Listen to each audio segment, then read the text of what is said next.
So welcome to The Church Begins, lessons from the book of Acts. So today we will look into the first chapter of Acts, chapter 1. The book of Acts opens with a powerful message about preparation, promise, and purpose. Jesus, before ascending to heaven, gives his disciples final instructions, and Acts 1 sets the stage for the church mission. It reminds us that God's work in and through us requires divine power, clear focus, and faithful obedience. Jesus, he commands his disciples to wait in Jerusalem for the promised Holy Spirit. And this promise is not just a gift, but the power source for their mission. Waiting on God's timing is essential.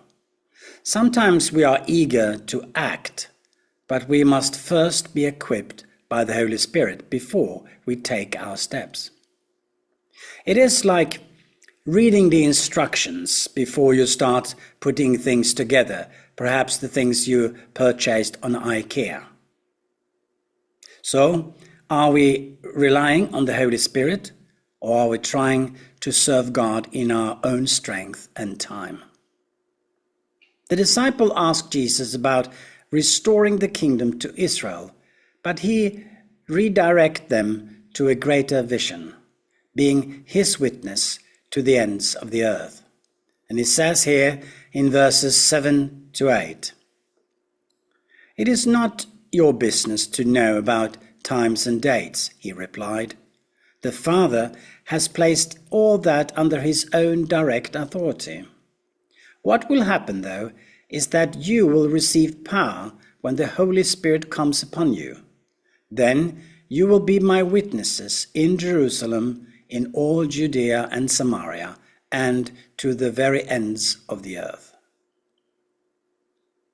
It is perhaps quite easy to get caught up in our personal expectations or narrow perspectives.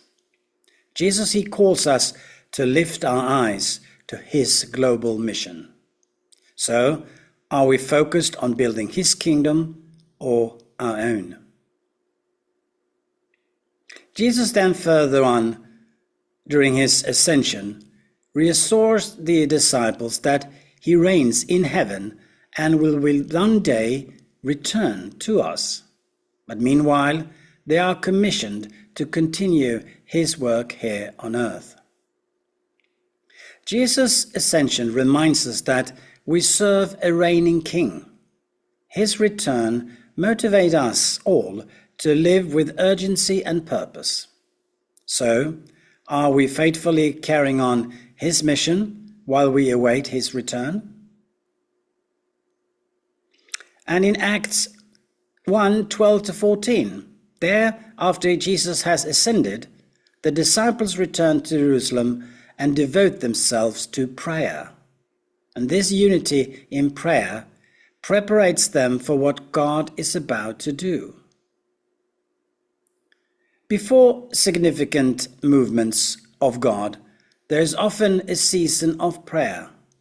So, are we cultivating a life of prayer, both by ourselves and in our communities?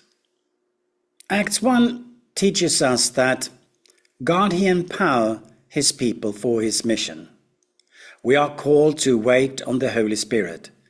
We are called to stay focused on his kingdom and remain united in prayer as we live out our faith. So the question we can all ask ourselves today, 3 of them, are: am I waiting on the Holy Spirit's guidance and power? Secondly, how am I participating in God's global mission? And the last one, am I living with the urgency of his return?